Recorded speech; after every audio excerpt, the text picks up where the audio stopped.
আপনার অপারেশন করার কথা, ওটিতে 4 জন অলরেডি ঢুকানো আছে, তার একজনও কেউই নাই। 8:30 বাজে থেকে আমরা এখানে আসা সবাই ওটির ভিতরে 105 উনি কেউই নাই, 98 কেউই নাই, 1 নম্বরে কেউই নাই। তো এটা কি মানুষ বলেন? এই যে দেখেন আপনি, মানুষ অ্যাম্বুলেন্সে নিয়ে আসছে মানুষগুলা, এই মানুষটি কি করবে? সারা বাংলাদেশে ঢাকা মেডিকেলটা ভিতরে ডিপেন্ড করে, সারাটা বাংলাদেশ। যেখানে যারা না পারে কিছু বলতে বলে যে যান ঢাকা মেডিকেল। এই ঢাকা মেডিকেলে কি ছাত্রদের চিকিৎসা হয়নি? এখন ছাত্ররা নাই, এই ছাত্রদের কারণে আজকে বুড়া বুড়া মানুষগুলো মাটিতে শুয়ে, তাও আমরা কিছু বলি না। যা আজকে 5 দিন হয়ে গেছে, সিট পাইনি আমরা, তারপর আমাদের মনে কষ্ট নাই কেন? তাদের আগে প্রাধান্য তারা দেও, আমরা কোন পার্টি বিষয়ে আমরা চিকিৎসা করছি। কিন্তু আজকে ফাইনালে আসছে আমার আম্মারে আজকে ই করবে, আজকে ওনারা নাই। আমার আম্মারটা বাদ দিলাম, এই যে 9 জনের যে ব্রেন ই করবে, অপারেশন করবে, তাদের কি অবস্থাটা হইতাছে বলেন? তারা কালকে বিকালবেলা সবাই সর্বোচ্চ সব শেষ করে তারা টাকা জোগাড় করে এই ব্যবস্থাটা করলো। তারা একটা ডাক্তার নাই, কোনো ডাক্তার নাই। জি, আমি ঢাকার মধ্যে আসছি। আমি আমার আম্মার, জি আমার আম্মার অপারেশন না, আমার আম্মার যে ব্রেনের রক্তক্ষরণ হয়েছে, এটা আজকে ফাইনাল আর কি ডিসিশন নিবে যে তারা কি করবে, অপারেশনে যাবে নাকি মেডিসিনের মাধ্যমে কিছু হবে। আমার আম্মারে শুধু 1 লিটার করে খালি এই 4 দিন খালি শুধু স্যালাইনি দিয়ে গেছে, বুঝছেন?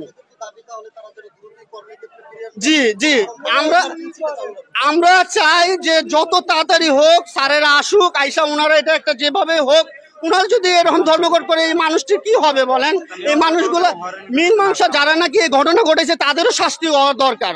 এই যে এটা খুবই জঘন্য কাজ করছে, এই কাজটা করা উচিত হয়নি। কেন? তাদেরও তো বাবা হইতে পারতো, তারও মা হইতে পারতো। ও তোমরা একটা ঘটনা হবে, তোমরা রাস্তাঘাটে বলতে যা মনে তা করে আসবা, ওই বাইক অ্যাক্সিডেন্টে মরবা, এটা করবা, আইসা তোমরা আইসা হয়ে ফোন দিবে, আইসা বড় আইসা এটা করো। কেন তোমরা কি একাই তোমরা করছো? তোমাদের সাথে কি আমরা ছিলাম না?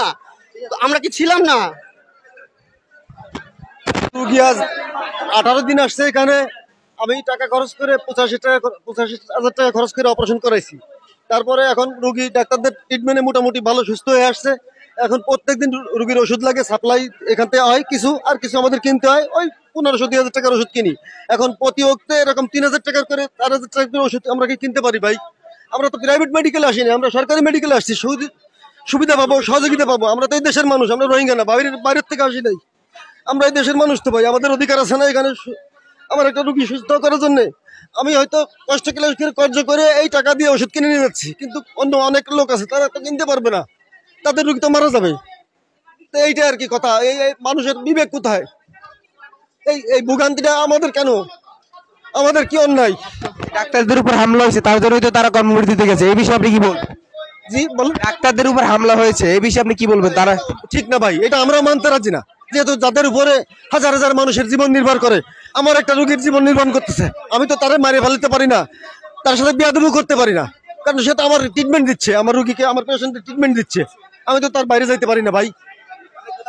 আমি মাগুরা থেকে আসছি, আজ 19 দিন আসি। আমার নাম মোহাম্মদ জিল্লুর রহমান।